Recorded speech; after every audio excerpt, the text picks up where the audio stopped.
Very clear about the rules tonight. This is a forum, not a debate. So I'm going to say that again. This is a forum and not a debate. The purpose is to give each candidate the opportunity to share their vision and ideas directly with you, the community. To that end, there will be no rebuttals. All responses must be directed to the audience, not to the other candidates. No references to opponents or named individuals will be allowed. Candidates are expected to answer questions directly and not with more questions. These rules will be strictly enforced. If a candidate disregards them, their time may be cut short, their microphone muted, or if necessary, they may be asked to leave the forum. To the audience, we ask that you save applauses to the end of the forum, and that will actually save us time. We will also ask that you hold back any cheers or boos. We appreciate everyone's cooperation as we maintain a respectful, informative event for our community. So we are going to have a respectful, informative event for our community. Does everyone agree to that? All the candidates agree? Yes. Okay, excellent.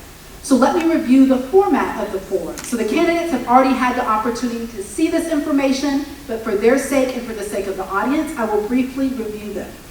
Each candidate has 2 minutes for an introduction, and 2 minutes for a closing statement, and 90 seconds to respond to each question. All candidates will answer each question posed by the moderator before moving to the next question. For the timekeepers, one will monitor the time and will alert the card holder when the candidate has 30 seconds left. And yellow, the yellow sign means 30 seconds left, and red means there is no more time left that you need to end your statement. Please abide by these rules. If you do not finish on time, I will interrupt you and we'll move to the next candidate. And then the process is going to repeat itself. So the first speaker will be Ms. Blackwell, and we'll move for the closing statements.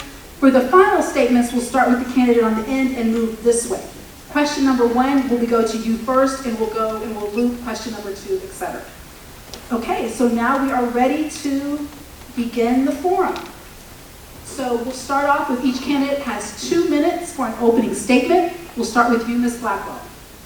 Good evening, everyone. My name is Wanda Blackwell, and I'm running for Garrisonville seat on the school board.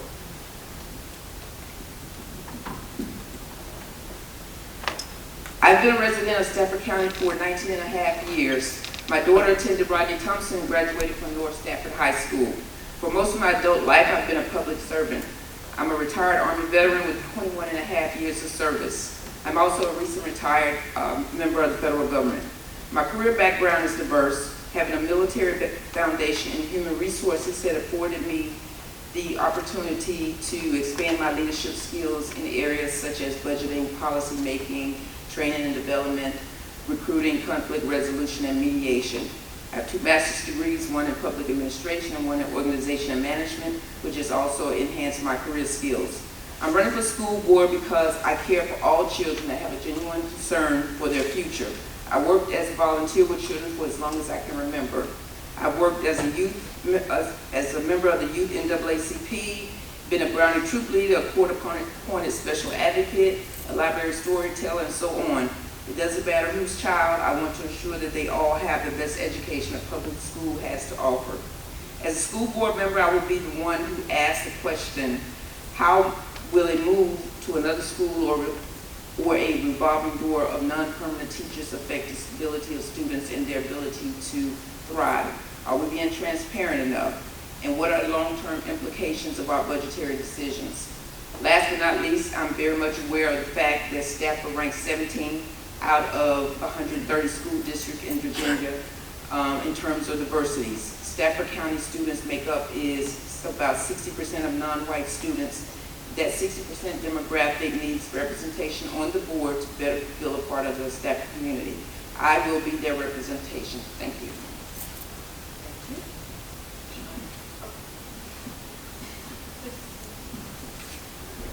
Yep. All right. Is it working? Can you hear? Okay. So, hello, my name is Sarah Chase. I'd like to thank the Stafford chapter of the NAACP and the League of Women Voters for organizing and hosting this candidate forum. So a bit about me. I grew up in the Washington, D.C. area. My mother's family is from Spotsylvania, and I spent my summers in the Fredericksburg area. I have a Bachelor of Science in Psychology from Georgetown University, and I put myself through college. I also have a PhD in cognitive neuropsychology from Rice University. My research focus was speech and language deficits. My husband Ben and I have been married for 33 years. We moved to Falmouth in 2000. We have 3 children who all graduated from Stafford High. I feel enormous gratitude for the excellent education my children received in Stafford County Public Schools, and I feel privileged to have been elected to help maintain academic excellence in our schools. I'm currently finishing my 8th year on the school board. Prior to joining the board, I was an active volunteer and advocate for Stafford schools at all levels for 16 years. I just retired from my position as a professor of psychology at St. Mary's College of Maryland. I have taught courses in infant child development, adolescent psychology, research methods, and cognitive neuroscience. I use this background in how I approach decisions on the school board. For example, because of my background, I was an opponent to students having cell phones in class before I was elected to the board, and well before Jonathan Haidt published The Anxious Generation. Currently, I am very concerned about the potentially detrimental effects of artificial intelligence on the cognitive and social development of our students. Thank you. Thank you very much. Hello, I'm Fawn Chergosky. I'm running for school board for Falmouth District. I want to thank the United Fish Industries for having us, and the League of Women Voters, and NAACP. Thank you so much. I have 2 daughters in the school system. One is 12, one is 8.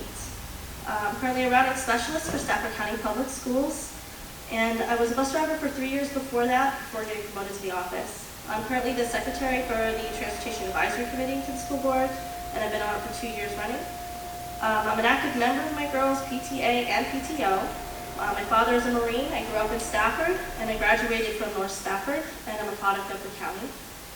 I married my high school sweetheart, who is an airman, and we've been married for over 20 years, and we traveled the world until my husband then retired from the Air Force, and he's now a disabled vet. I returned to Stafford for my kids to grow up here. That's how much I love the county. I wanted to be more directly involved in my children's educational experience, which is why I decided to run. As a bus driver, I was able to positively impact hundreds of kids' lives every day, and as a router, my work impacts thousands of students and their families daily, and I want to be able to continue to help and support as many families as possible. Thank you very much. Hi, I'm Shannon Fingerholtz with the Hartwood. Is it on? You want me to just talk real loud, because I can do that? No, just push the button. There you go.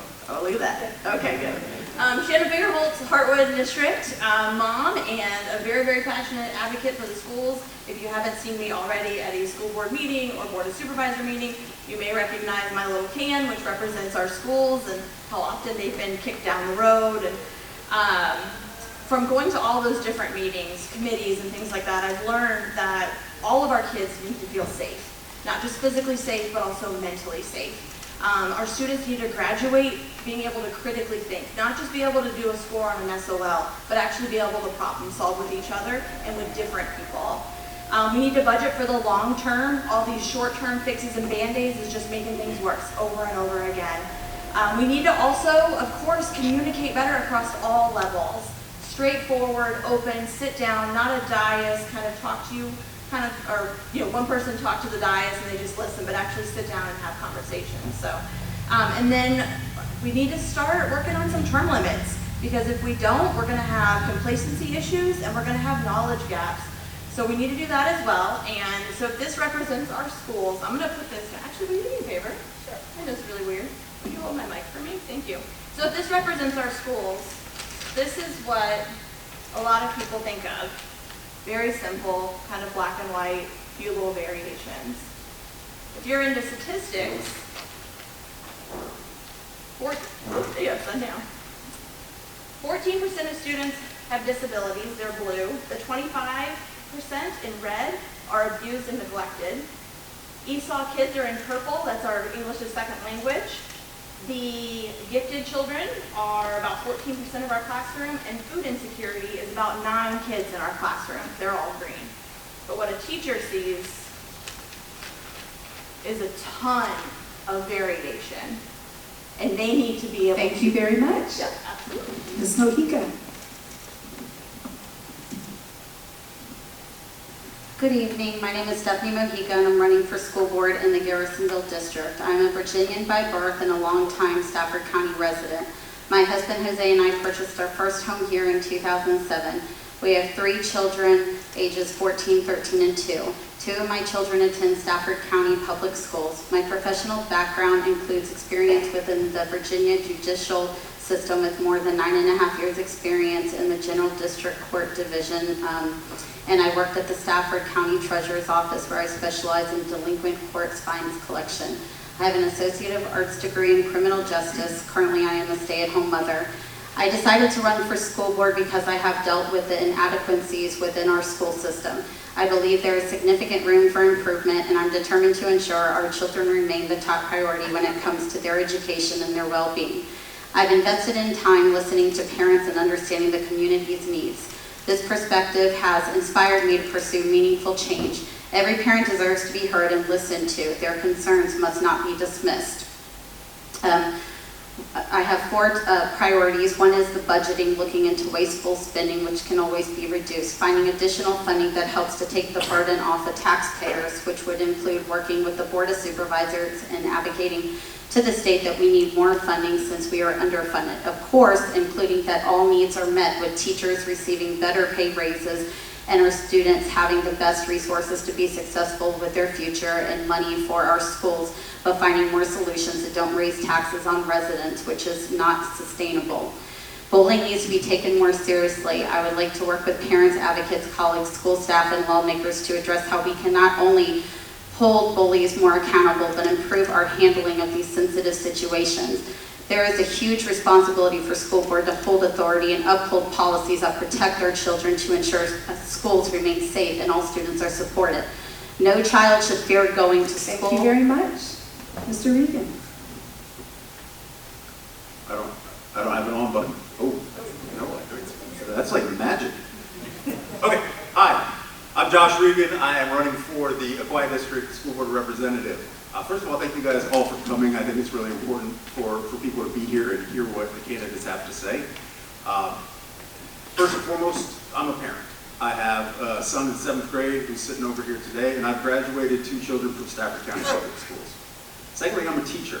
I'm in my 19th year of public school education. I currently teach in Fairfax County. I spent 11 years teaching in Stafford County. I left because they couldn't pay me enough. I had to make more money. Finally, I'm a coach. I'm a varsity basketball head coach for the girls team at Chantilly High School. So I have experience managing budgets, I have experience managing diverse personalities, and getting people to work together for the common goal or the common good. I have 3 main priorities as a school board candidate. The first one is to retain and attract good teachers in Stafford County. We need to keep the people we have here because I would love teaching at Brook Point, and I love living in Stafford, and we're never going to leave. But I don't want anyone else to have to make the decision I had to make to leave a place they love because of financial concerns. My second priority is ensuring that all students, but also all families, feel safe. They feel safe with their children in school. And that's not just physical security, although many of our schools need upgrades in that area, but also emotional and mental health support. The middle schools and the high school in my district last year had over 20% absenteeism, chronic absenteeism rate, which is 1 out of every 5 students missing more than 18 days, and a lot of that's tied to school anxiety. And then my last thing is to raise the level of achievement for our students in Stafford County, because we have great kids here, and with great teachers, we can be on par with surrounding counties. And there are many ways to do that, and I know that because I'm in the classroom now. Thank you. Hi, I'm Annette Scharpenberg. I've been a Stafford resident for 28 years, and I am looking to be on the school board because I love the Stafford community. I love the citizens and the way they make things happen, and I want to be a part of that community.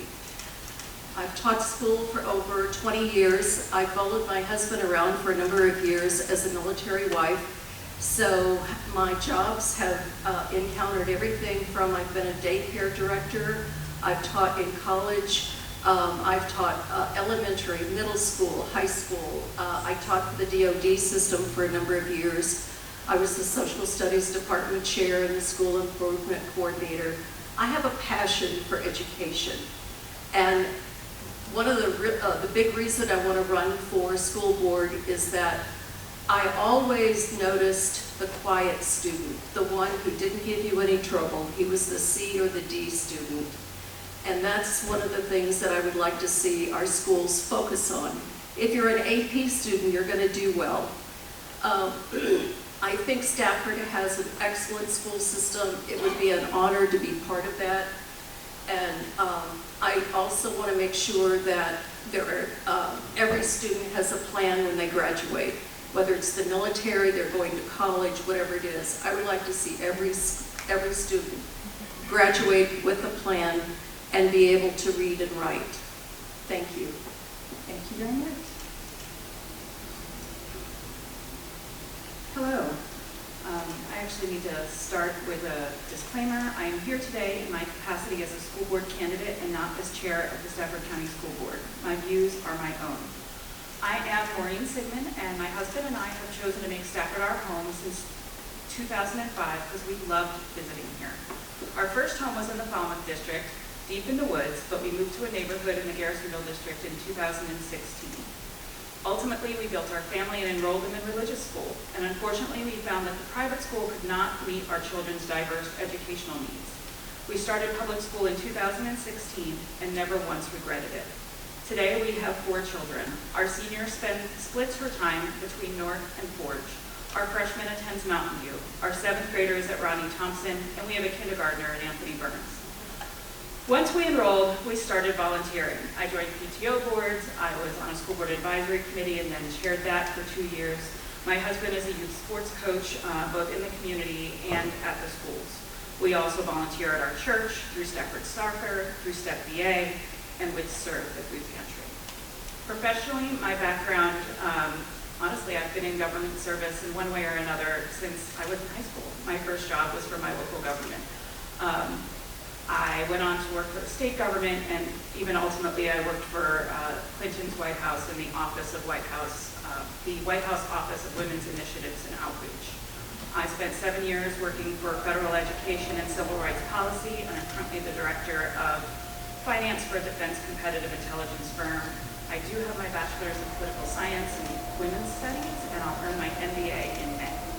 I ran for school board because at the time there were no members on the school board that had any small children in school. Today, I am the only school board member with any children enrolled in school at all, and I love bringing that perspective to the dais, and I look forward to continuing to do that on the school board for the next 4 years. Thank you. Thank you very much. So those were the opening statements from our candidates. So now we're going to move to our questions. Each candidate has 90 seconds to answer each one. We're going to start with Dr. Chase. So after Dr. Chase, we'll move to your left and we'll end with Ms. Blackwell. What is your vision for teaching American history and civics in Stafford schools? And how would you balance historical accuracy with parental concerns while also ensuring students are adequately informed? So, we get our curriculum from the state, and we have to follow the curriculum that comes to us from the state. But for me personally, I feel like it's very important that each child sees themselves in history. That if you're a woman, history can often be very much a history of the founding fathers, who were all white men. And I think it's very important that you also see in history the women, the people of color, the Native Americans, that we see all of that in history. And did I try to remember if there was more to that question? How would you balance? Oh, parents, yes. And I think it's also, I actually wanted, when we were talking about allowing parents to request that sexually explicit material not be in the classroom. I also was concerned about violent material in the classroom. And what I was told was we can't do that because then we couldn't teach history. So we have to kind of follow the state law. Thank you. Thank you very much. Yes. Okay. Now I get it now how it's working. All right.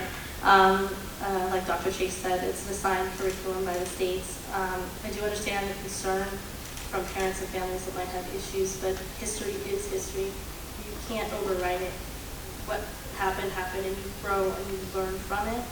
And I do also agree with Dr. Chase about sexually explicit material or really violent material. There's a way to present it to the students where it's not as shocking and that's age appropriate for each level, grade level.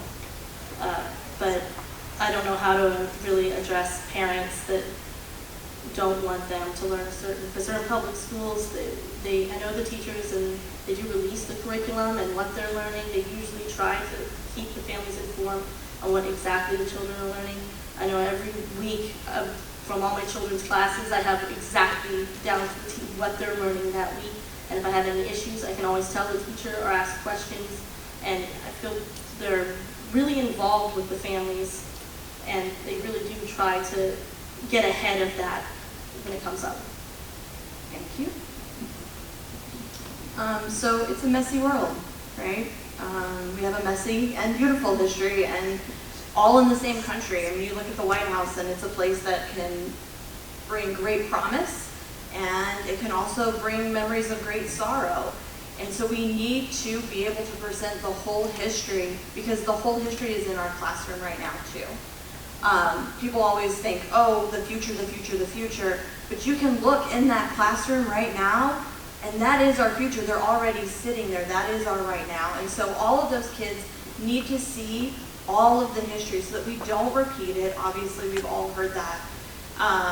And then, like they said, the curriculum is online or available through the teachers or through the schools, and the parents can review that. There are options to opt out if it is something that is too much for your family. There is a balance, though, of when you get a grade for a class, how much of that class did you actually take? So it needs to be a conversation between the schools, between the families, and make sure that everybody knows that just because it's in the past doesn't mean it needs to happen in the future, and this is how we learn to do better. Thank you.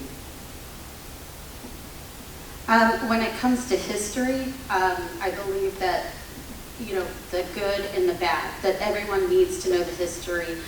Just like Shannon was saying, we don't want history to repeat itself. I learned recently that September 11th isn't obligated to teach in our history classes. However, that was one of the darkest days in American history.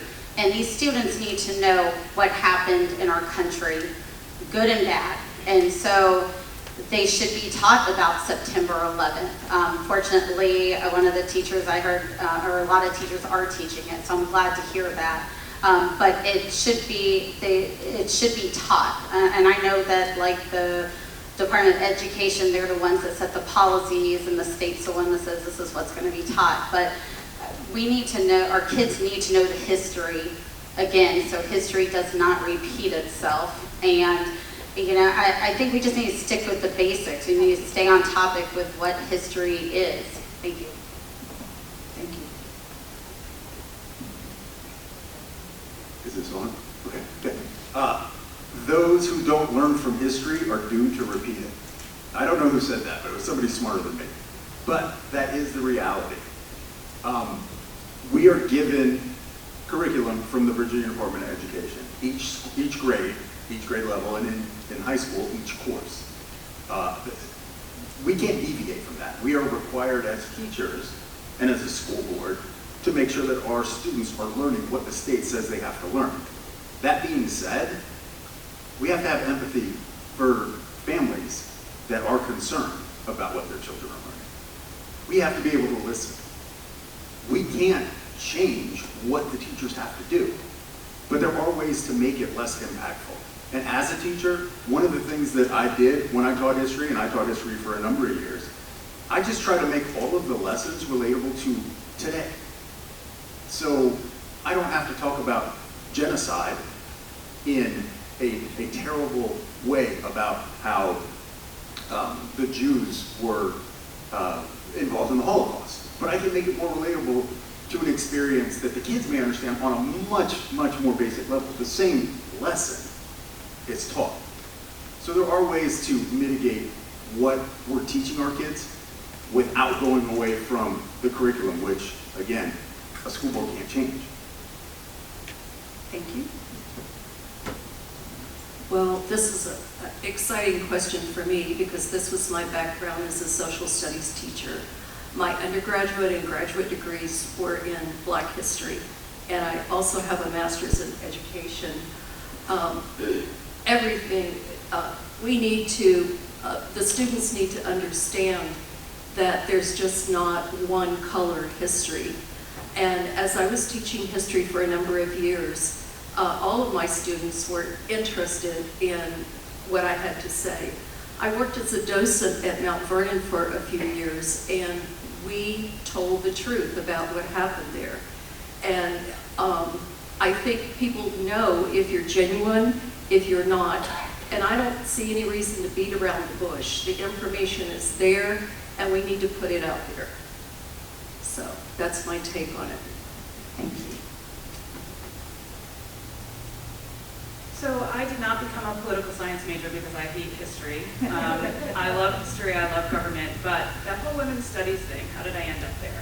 Well, I took a lot of history in high school, and when I got to college and I learned I would have to take history again, I was kind of a little bit bored of the same old history. So I took a women's history class because it fit the requirement, and it gave me a completely different perspective on American history.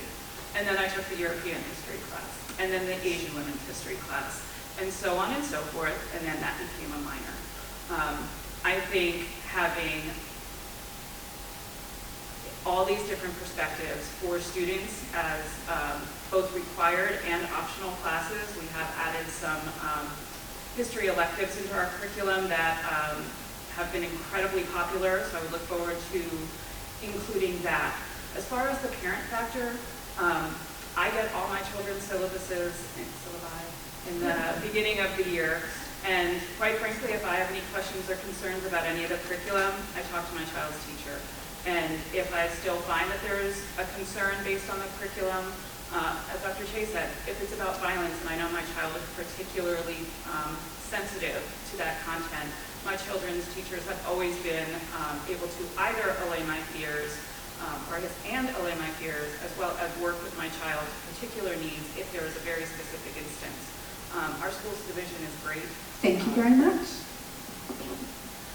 With the understanding that we cannot develop the curriculum ourselves, if it was me personally, what I would like to see would be expansion of what we're already teaching in history, whether it's Black history, American history, whatever the case may be.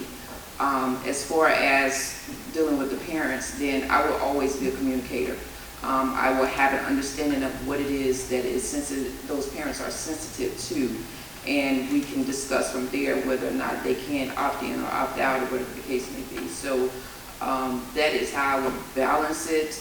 That is what I would teach. Definitely anything that we have taken out of history or taken out of the curriculum in the last several years, I would look to put it back. We shouldn't be hiding, as someone said down here earlier, we shouldn't be hiding anything. Let's talk about it. Let's find out why it is so sensitive for us to speak about and move on from there. I definitely would be interested also in just not focusing on one thing, because once we get out of school, we find out, oh, there's so much more left that we didn't even talk about in school. So let's expand that curriculum. Thank you.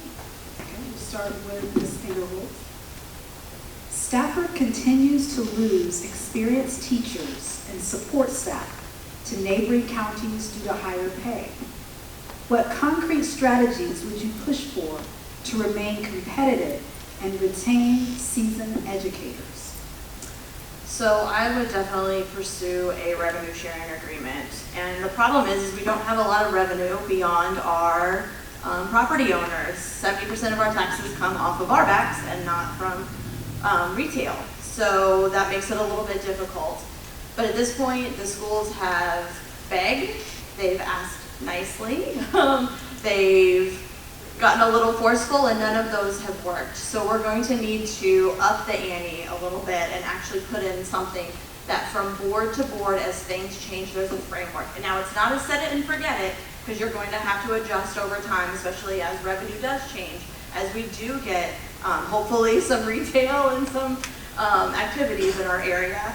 So first of all, definitely the revenue sharing. I know a lot of folks will say we need to get more money from the state. We do actually currently get about 61% of our school budget from the state. And any money, I think Maureen had actually said it earlier, any money that comes from the state or from the federal government is tied. You have to use it very specifically. So we need that money to actually come from Stafford to be able to use for Stafford needs, like our extra special education teachers or things that we may have higher of in our area that maybe another one doesn't, maybe ESOL, or maybe our gifted kids. Some of our schools have more gifted kids than others. So the money needs to actually come from our county, and we need to work on that, communicate with our board of supervisors, get them in our buildings, see what our actual needs are, and get it done, finally. Thank you. When it comes to teachers in the classroom, I've heard this often where some teachers might not feel respected, or there's misbehaved students in the classroom. And that doesn't cost money to change how kids are behaving in there, and that there are consequences when a kid is misbehaving, where the teacher's there to teach and they feel burnt out from just what is going on in the classroom. And they would like to see, I spoke with a teacher that would like to see more school board members in the classroom so they can see what is really going on. So I think also to retain teachers, it's not all about money. It's also about them feeling respected by the students and you know, just feeling respected and not having to deal with so much misbehavior in the classroom. I do believe, again, when it comes to taxpayers, we don't want to continue to keep putting a burden on taxpayers because there's only so much we can keep taking from taxpayers. And so I do believe we do need to go to the state and advocate for additional funding so our teachers can get better pay. Thank you. And would you mind repeating the question, please? Stafford continues to lose experienced teachers and support staff to neighboring counties due to higher pay. What concrete strategies would you push for to remain competitive and retain seasoned educators? I think this is a great question. Stafford lost me. Stafford lost me for more money. Almost $40,000 to do the same job, the same number of days in a northern county. And that's bad. That's bad. Because we are a merry-go-round of teachers right now in Stafford County.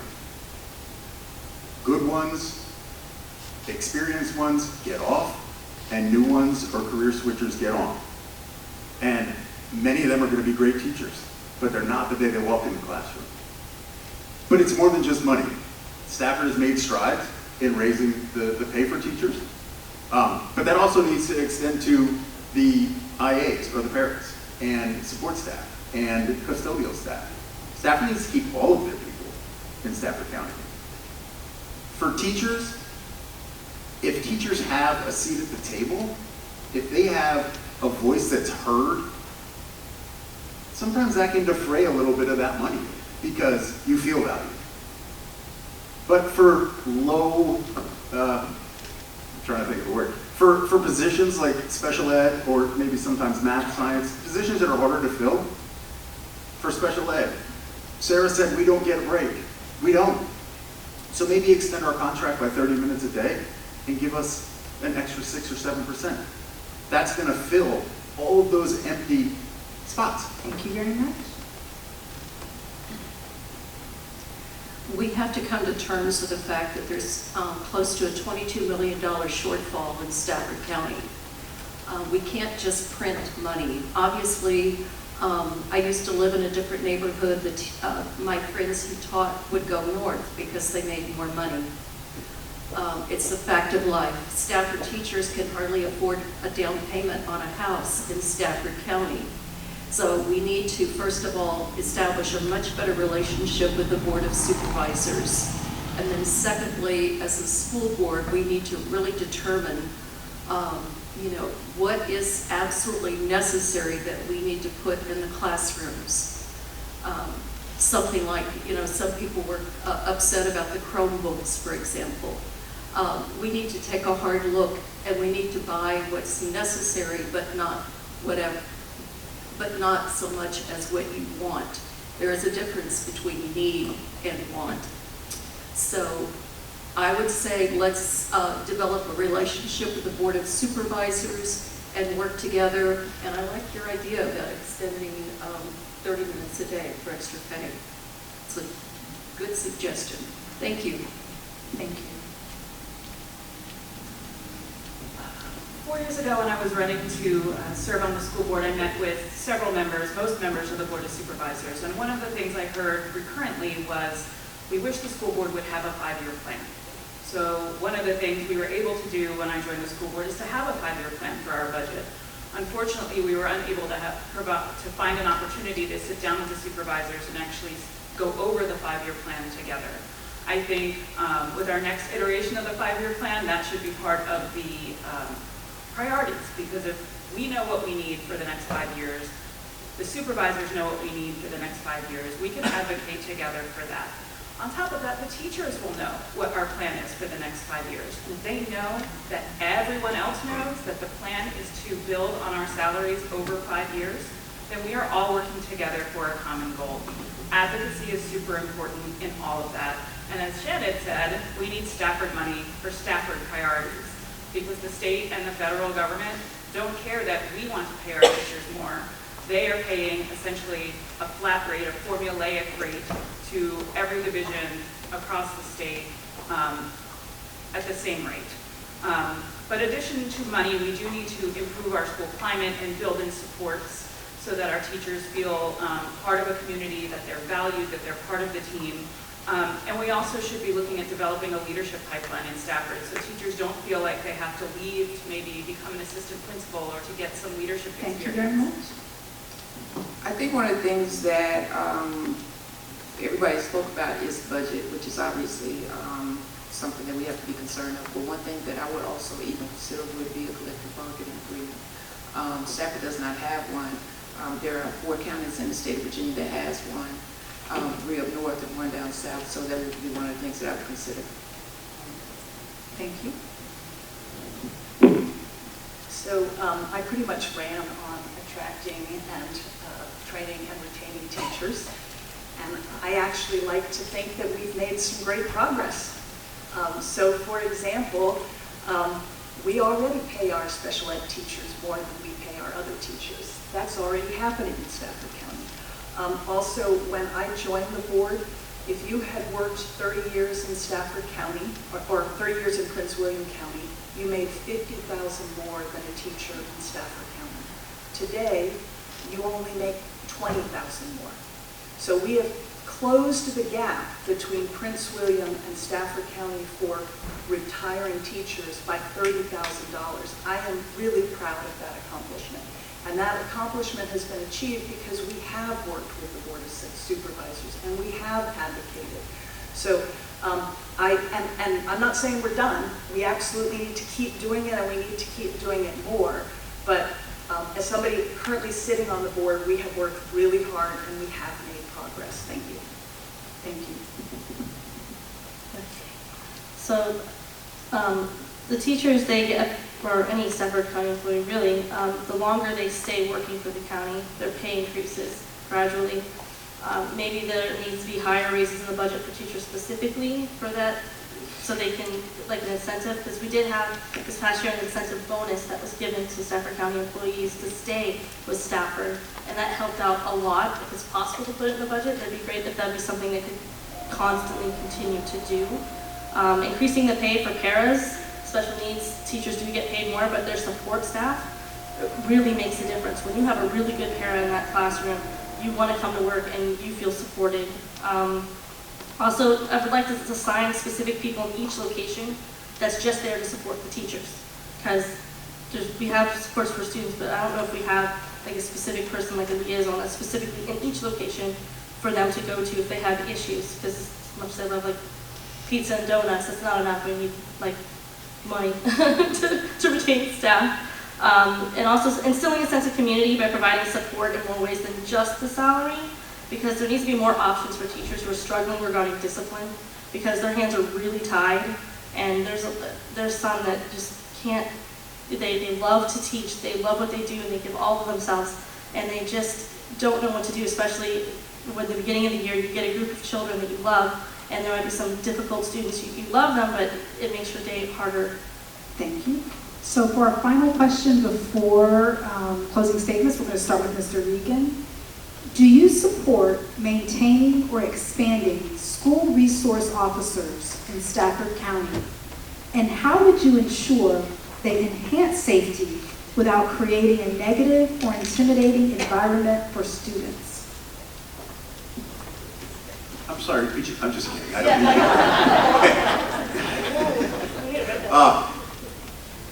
SROs are critical, not just for in-school physical safety, but that peace of mind for families that I talked about earlier. Parents need to know that their kids are safe. I think, especially at the elementary level, it can absolutely be intimidating. I'm looking at our officer in the back, and I'm scared right now, right? So I can't imagine a kindergartner. But if those SROs can be trained or taught to sort of bring a human element to their job, be a person, a mentor, as opposed to a police officer, a guy with a taser, right? That would enhance their job, and I think that could open the door for additional SROs in bigger schools, high schools particularly. Those students tend not to be as intimidated as the younger ones, but security staff as a whole is critical. And when I found out that the middle schools don't have security staff, that teachers have to take on that role during their planning periods and during lunches, that's astonishing to me. We have to have safe schools, and the SROs are a huge part of it. So I would be more in favor of expanding than retracting SROs, but let's make them people to the kids, not boogeymen. Thank you. Thank you. I'm definitely in favor of school resource officers. They should be in and out of the classrooms. Remember when we were growing up, we were taught policemen were your friends. Well, we've gotten away from that in the past 25 or 30 years, for good reason in some cases. But even for elementary school children, if they're used to a policeman being there, they're their friend, they serve a purpose, that is a good thing. Safety should be the last thing on a child's mind. They should come to school and be excited to see their friends, to learn, just to have a new experience every day. So I would involve the SROs as much as possible in all school activities. I would want them to get to know the kids, their names, their families. Meet them at the door, walk them down to the bus, but become a part of their day. So yes, I would support them. Thank you. Thank you. I'm going to say a little bit of both. I will say the Board of Supervisors have funded a school resource officer for us to have in every building. That being said, like everything else in education, these positions are hard to recruit and retain for. So I do like that we have one funded for every building. I do want to work really, really hard to make sure we can recruit and retain and always be fully staffed. I'll also say in Stafford County that school resource officers continue to work for the sheriff. They are not school employees because they are very different jobs. School resource officers are in our schools to enforce the laws of the Commonwealth, not school policy. We have teachers, we have principals, we have staff in our schools to enforce school policy. Unfortunately, sometimes they're kind of one and the same. Sometimes it's just to fight sometimes it will raise to assault. Sometimes we have a vape and it's just a vape. Sometimes it's a vape with a substance that requires legal involvement. So it is a partnership. We do have an MOU with the sheriff, and he has been incredible at making sure that we are working together to make sure that our SROs are integrated into our school community so that they are seen as part of the school family, but also that they are not there just to make sure kids are not late to class per se. That is not in their purview. That's still a school policy, and it is enforced by school staff. We also, of course, have the data program. I definitely support expanding school resource officers. Every day we see why we need to have school resource officers and whatever measures we can for safety in the schools. I think that the school resource officers has to be the perfect one. You can't just go out and get anyone. That individual has to be someone that can be mentors to the students. That individual has to be someone that can build relationships with the students. And sometimes the students just someone that just needs attention. So that school resource officer needs to be able to just make that determination. So considering budget again, I still would support school resource officers, and with the understanding that they are not currently with Stafford members of the county, but they're members of the sheriff department, but definitely expanding, yes. Thank you. Yeah, so we have been fortunate in that, as Ms. Siegmund said, we have, the Board of Supervisors have provided enough money to the Sheriff's Department for us to have a school resource officer in every class, in every school. But they can't fill those positions. So what happens with that money? The Sheriff's Department gets the money for all these positions that they don't fill, and then at the end of the year they can spend that money on what they want. That money doesn't come to the school system to be able to spend it for what the school system might need. So I think it's interesting to maybe look at the budgeting and how many school resource officers can we find, and maybe that's the number we should budget. The other thing I want to say is probably the most impactful thing for safety in our schools is the relationship our students have with their teachers. And what we see is if there's a strong relationship, students let teachers know about dangers that they're aware of. And that is the most impactful thing for safety in our schools. And so the relationships between our students and their teachers and the principal and the counselor, that has the biggest impact on safety. Thank you. Thank you. So I think SROs are very essential for safety in the schools. They're also, the ones I've encountered, deputies are friendly, and they create positive relationships with all the students. And it gives them, like, they can have positive opinions of law enforcement from the moment they join public schools. They're from kindergarten all the way up. They have a positive relationship with law enforcement. They're not running from it, hiding from it. They're friends with these people that do these very, very hard jobs in the school. And an excellent SRO can have just such a positive impact on them and get them, even generate interest in them becoming law enforcement officers when they grow up. And so it shows all the things you can do. I don't want to put too many in a school because I don't want it to be like a militarized environment. Like, I don't want it to be like intimidating for kids to go to school, that they're scared to go. I want it to continue to be building relationships. I had a great SRO at North Stafford. I won't name names. He knows who he is. And he was amazing. He'd give us a ride home if we needed it. And people joke with them. Kids who had used to get in trouble and stuff a lot, they would joke around and he would work with them. And because of the positive relationship, they stayed out of trouble because they were friends with the law enforcement officer. And it really does take a special person to do the job. We had one at my elementary school. We'd give my daughter tickets at lunch for not eating her vegetables, so she would get a ticket. And that's the type of friendly environment I want my kids to be in. Thank you. I'm going to actually ask you to repeat the question. To make sure there was a detail in there, I want you to make sure.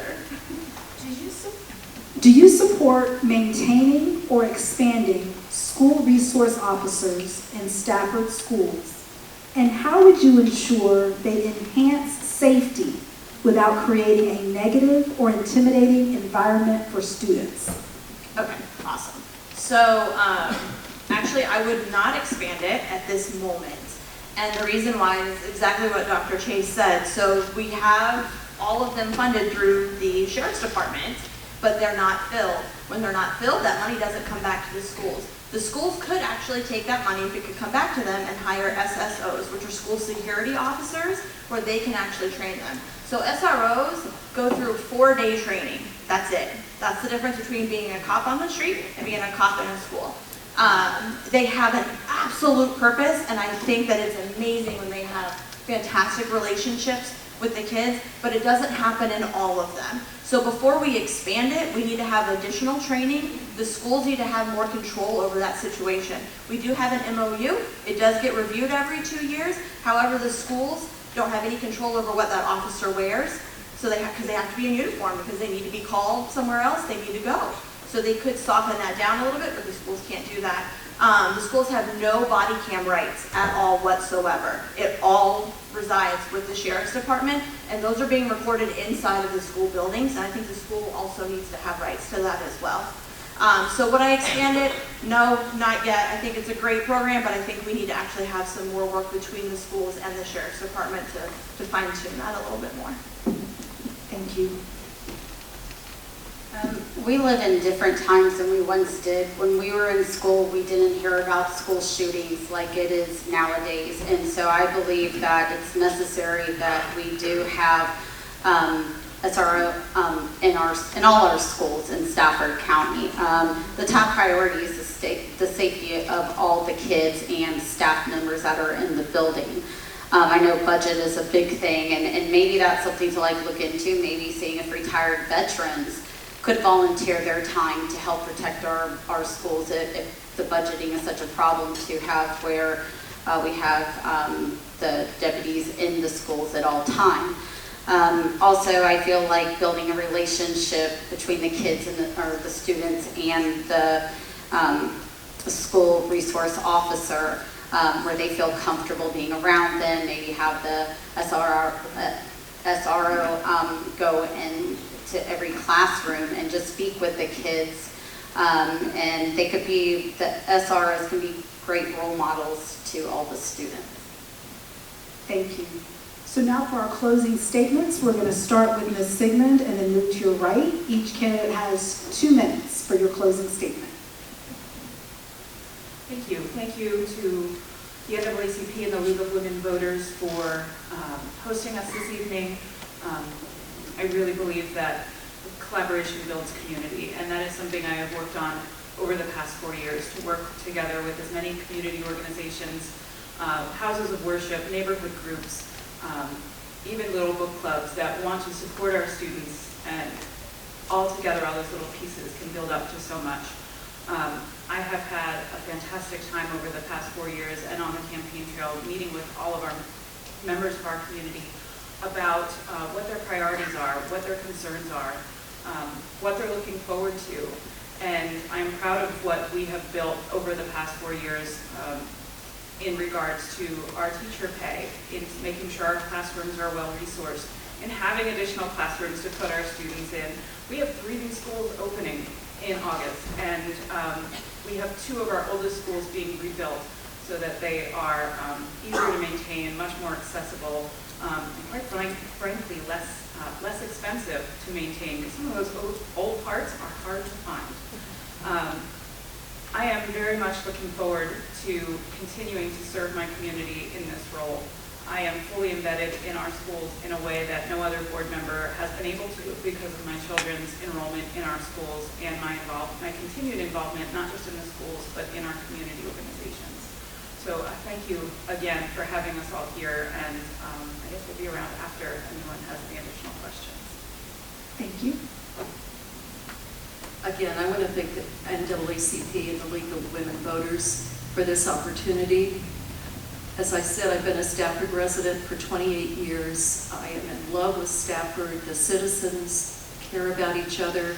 It's an amazing community. People come out to support each other no matter what the cause. I said earlier, I have always been passionate about education. If I'm elected to the school board, the 2 things that I will focus on as my personal platform would be, I don't want to see any child graduate who cannot read and write. and I want to make sure that every student has a plan. I don't want you to just walk out the door and you end up sleeping in your parents' basement for the next 15 years. I want you to be excited about your future, and Stafford County Schools can provide that foundation and platform for you. Finally, I just want to say I am honored to be among these people who want to be candidates. I am retired, so I can give my full time and attention if I'm elected to this position. Thank you. Thank you. I'm not doing it. I also want to thank the NAACP and the LWV for having us here tonight. And again, thank you guys for coming.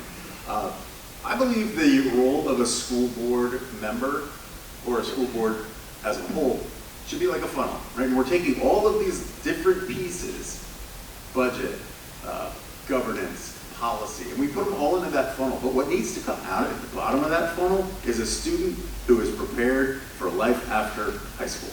Whether that's going to college, joining the military, going to a trade school, joining the workforce. That is our job. And if I'm elected, I'm going to have every vote I make be in what I think is in the best interests of the students in Stafford County. And I feel like I can make those votes intelligently because I'm in the trenches with these kids every day.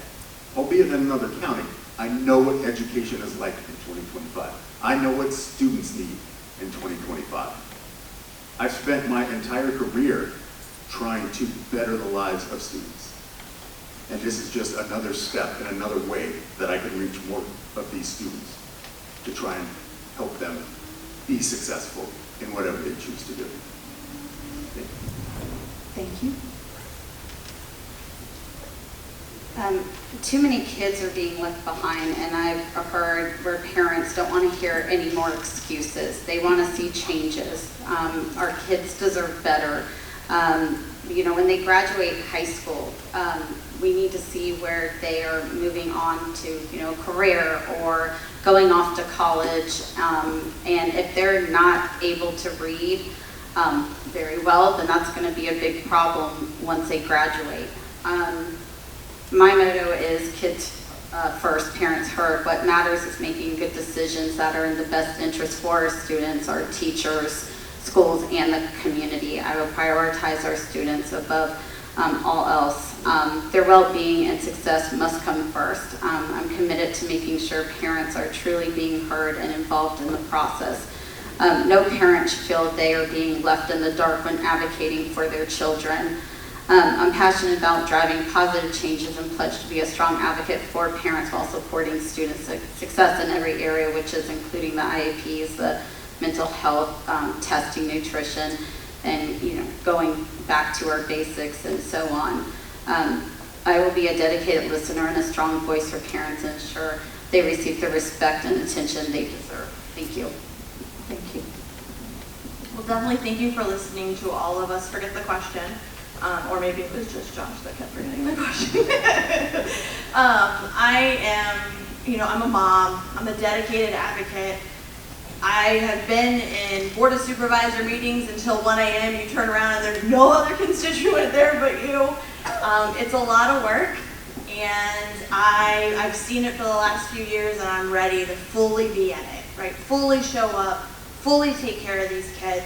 And like it's been said before, we have such a diverse population, from income, from where you live, from where you're from, military, all of that. And all of those multiple voices need to be listened to. And we need to be able to communicate that to the Board of Supervisors clearly, because unfortunately we can't separate ourselves from them. We gotta be a team because they give us the funding. And there's been strides. Right? They had a joint town hall recently, which is awesome, and we need to continue those strides. So I've seen the issues. My daughter's teacher's leg fell through the floor. I've also seen the great things where my kid came home like super happy. So I'm here for all of the hard work, for all of our great kids, and I'm fully ready to show up 100% no matter what, even till 1 a.m. So. Thank you. So one of the reasons why I wanted to serve on this board is I really wanted to give the people in my district a voice, and I really wanted to listen and truly hear the voice of the community, the teachers, the students, and all the support staff. You know, I've lived in Stafford since the early 90s, so I've watched it go and all the different changes and policy changes. One of the members on the board right now, I actually went toe-to-toe with when I was a senior. So, you know, it's kind of weird to see that they're still there, but it's pretty cool to see as a community how we all come together and we all have a voice and we have that option to go up to the board and say what we need to say. But I've worked for SCPS for years, and I have a unique view and skill set as a result of actually being an employee in the system. And I really want to foster positive relationships between all the members of the board and the board of supervisors. I have children in the school system, so I have a horse in this race, so to speak. So every single decision this board makes affects me and my family directly, and I want to have more say in the decisions that were being made. And you know, I have the energy and drive to serve on the board and help all the students regardless of background, because these children truly can be whatever they want to be, whatever they put their minds to, and I want to bring that to the board. Thank you. Yeah, so I want to again thank the Stafford chapter of the NAACP and the League of Women Voters for inviting me to participate in this forum. Many individuals in higher elected office claim that school board members have the hardest job. People are understandably passionate about their children. The position has only become more challenging since candidates for higher office have discovered it can be used to galvanize their voters. When I tell people I'm running for school board, they often look at me like I should have my head examined. Okay? But joking aside, I am honored by the trust the voters of Falmouth have placed in me over the past 8 years. Despite the current political climate, I believe the primary responsibility of the school board is academic achievement. To get the best education for our children, we need to focus on attracting, training, and retaining high-quality educators. In my experience, it takes about 3 years to become a good teacher or to realize teaching is not your calling. It's a tough job. When I joined the board, the average years of experience of our new hires was 5 years. This fall, it was 8 years. When I joined the board, teachers in Prince William County with 30 years of experience were earning $50,000 more than teachers in Stafford. Today, the difference is only $20,000. I am proud of the progress we have made working with the current board of supervisors, but we need to make sure we don't start moving backwards. It is also important that all our students be able to attend safe, welcoming, distraction-free schools. Our board and the Board of Supervisors have worked together to fund the new Hartwood High School along with Falls Run and Crow's Nest Elementary Schools, which will all open next year. I'd like to thank everyone for having us here. Definitely thank the staff at NAACP for taking me off the no response list. I'd like to close with a reference to my byline, a new voice in the vision. Essentially, a new voice means that I intend to be the advocate for all of Garrisonville, particularly those who may feel as though they are not heard. I am an approachable person, and I will always amplify their message, or quite frankly, be their advocate. So when they say this or that is going on with my kids, then I don't want, and I don't know where to go, then I will make myself available to make sure that I can walk them through to find the answer, because I believe in the concept of teaching others to fish and not just give them a fish. A new vision means that I'm committed to building trust in the community by taking what we have and where we are at the present and find ways to build on it for a better community, a better future. It is human nature to think about what happened in the past, what you didn't get, or what you missed out on, but the focus must be on the future. That's why they make the rearview mirror so small. So you just need to take a glance. So don't forget that voting for early voting starts Friday, September 19th. See you there. Okay. Thank you. So now is your opportunity to give our candidates a round of applause. Thank you very much.